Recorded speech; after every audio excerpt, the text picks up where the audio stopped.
آپ صلی اللہ علیہ وسلم مکہ مکرمہ میں موسم بہار میں پیدا ہوئے. یہ دوشنبہ سوموار یعنی منڈے کی صبح تھی. ربیع الاول کی 9 اور کہا جاتا ہے کہ 12 تاریخ تھی. حضور صلی اللہ علیہ وسلم کی ولادت پر، آپ کی آمد کی خوشی پر. بہت سے لوگ اس سے میلاد کا کانسیپٹ نکال لیتے ہیں. ہم میلاد منانا شروع کر دیں اور پھر بڑے بڑے کھانے بنانے شروع کر دیں یا اس دن کوئی خصوصی صدقہ خیرات کریں. اگر ایسا ہوتا تو پھر آپ صلی اللہ علیہ وسلم ہمیں بتانا نہ بھولتے. آپ کی زندگی میں 62 بار تو یہ دن آیا ہی تھا آپ کی پیدائش کا. پھر صحابہ کی زندگی میں بھی آیا، لیکن کسی نے ایسا کوئی کام نہیں کیا. بدعت کا مطلب دین میں حصول ثواب کے لیے کسی ایسی چیز کا اضافہ کرنا ہے جس کی بنیاد یا اصل سنت میں موجود نہ ہو. رسول اللہ صلی اللہ علیہ وسلم نے فرمایا، دین میں نئی چیزوں سے بچو، اس لیے کہ ہر نئی بات گمراہی ہے. اسے ابن ماجہ نے روایت کیا ہے. رسول اللہ صلی اللہ علیہ وسلم نے فرمایا، جس نے کوئی ایسا کام کیا جو دین میں نہیں ہے وہ کام اللہ کے ہاں مردود ہے. اسے بخاری اور مسلم نے روایت کیا ہے. یعنی اللہ کے ہاں اس کا ثواب نہ ہوگا، اور جس کام کا ثواب ہی نہ اسے کرنے کا فائدہ. ربیع الاول کا مہینہ ہے. اس مہینے کی مناسبت سے چند باتیں حضور اکرم صلی اللہ علیہ وسلم کی بعثت اور آپ کی حکمت کے بارے میں. اللہ سبحانہ و تعالیٰ نے ہمیں پیدا کیا،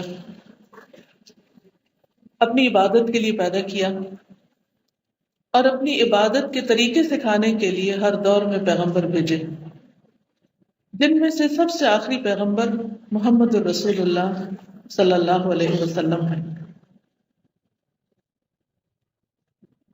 ہم سب آپ پر ایمان رکھتے ہیں، آپ سے محبت کرتے ہیں.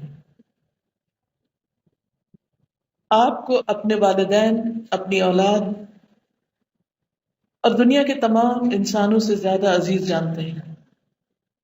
آپ ہمارے لیے وہ ہستی ہیں جنہیں ہم اپنی جان سے بھی زیادہ پیارا رکھتے ہیں، جن کی خاطر ہم جان بھی قربان کر سکتے ہیں. اللہ کے رسول صلی اللہ علیہ وسلم نہ صرف یہ کہ ہمارے حبیب ہیں، ہمارے محبوب ہیں، بلکہ وہ اللہ کے بھی محبوب ہیں. اللہ سبحانہ وتعالیٰ نے انہیں ایک بلند مقام عطا کیا ہے. اس کا اعتراف مسلمان تو کرتے ہی ہیں، لیکن غیر مسلموں نے بھی کیا ہے. آپ سب جانتے ہیں کہ 1978 میں ایک کتاب لکھی گئی تھی، نیو یارک سے چھپی تھی، ایک امریکی نے لکھی تھی، The 100 کے نام سے. 100 لوگ، یعنی دنیا کی تاریخ کے وہ 100 لوگ جنہوں نے سب سے زیادہ انسانی تاریخ پر اپنا اثر چھوڑا، سب سے زیادہ انفلوئنس تھا جن کا. اور ان میں محمد الرسول اللہ صلی اللہ علیہ وسلم کو اس نے نمبر 1 رکھا. نیوٹن کو نہیں رکھا، عیسیٰ علیہ السلام کو نہیں رکھا، کسی اور سائنٹسٹ کو نہیں رکھا، بلکہ محمد الرسول اللہ صلی اللہ علیہ وسلم کو رکھا، اور کہا کہ آپ دینی اور دنیاوی دونوں اعتبار سے دنیا کے کامیاب ترین انسانوں میں سے نمبر 1 ہیں. صرف دینی اعتبار سے نہیں، صرف ریلیجسلی نہیں، بلکہ دنیاوی میٹرز میں بھی. اور اس میں آپ دیکھیے کہ اگر ہمیں کامیابی چاہیے، اور کامیابی کا لفظ ایسا ہے جس سے سب محبت رکھتے ہیں، اور ہم سب کامیاب ہونا چاہتے ہیں اور کسی بھی موقع پر ناکام نہیں ہونا چاہتے، تو کامیابی کا یہ معیار جو اللہ سبحانہ وتعالیٰ نے ہماری دین اور دنیا دونوں کے لیے نبی صلی اللہ علیہ وسلم کی شکل میں ہمارے سامنے رکھا، ان کے بارے میں نہ جاننا کسی کے ساتھ نہیں، صرف اپنے ساتھ زیادتی، اپنے اوپر ظلم. کیونکہ ایک طرف ہم کامیاب ہونے اور دنیا میں مقام حاصل کرنے اور آخرت میں کامیاب ہونے کی توقع رکھتے ہیں، اس کی ہم سب کو اس کی بہت شدید خواہش ہے. اور دوسری طرف کامیابی کا جو اصل معیار ہے، جو دنیاوی اعتبار سے بھی اور آخرت کے اعتبار سے بھی کامیاب ہے، ان کی زندگی کو ہم جانے ہی نہ.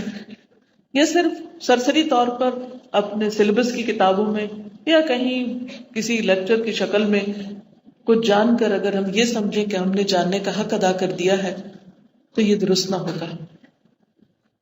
ایک انگریز مورخ ہے کارلائل، اس نے نبی صلی اللہ علیہ وسلم کو نبیوں کا ہیرو قرار دیا ہے. یعنی تمام انسانوں میں تو آپ افضل ہیں ہی، اور دنیا کے کامیاب ترین انسانوں میں بھی سب سے ٹاپ پر ہیں، لیکن جو انبیاء ہیں، انسانوں کی ہدایت کے لیے دنیا میں آتے رہے، وہ ان میں سے بھی ان کو ٹاپ پر قرار دیتا ہے. اور یہ ایک حقیقت ہے کہ آپ صلی اللہ علیہ وسلم آپ اپنے بچپن میں بھی ایسی شخصیت رکھتے تھے کہ جسے دیکھ کر سب متاثر ہوتے تھے. آپ کے دادا آپ کو دیکھ کر کہتے کہ ان لہذا الغلام لشأن، کہ اس بچے کا مستقبل عظیم ہوگا، اس بچے کی شان بلند ہوگی. آثار کچھ ایسے ہی بتاتے ہیں کہ یہ ایک غیر معمولی بچہ ہے، ایکسٹرا آرڈنری. جوانی میں آپ حضرت علی رضی اللہ تعالیٰ عنہ، جنہوں نے آپ کے ساتھ زندگی بسر کی، وہ کہتے ہیں کہ من رآہ بدیہۃ ہابہ ومن خالطہ احبہ، کہ جو پہلی بار آپ کو دیکھتا تو آپ کے روب میں آ جاتا. من رآہ بدیہۃ ہابہ، آپ اسے مروب کرتے، امپریس کرتے. ومن خالطہ، اور جو آپ کے ساتھ گھل مل جاتا، یعنی آپ کے ساتھ اس کا واسطہ پڑتا، معاملہ ہوتا، اٹھنا بیٹھنا ہوتا، وہ آپ سے سوشلائز کرتا، احبہ، وہ آپ سے محبت کرنے لگتا.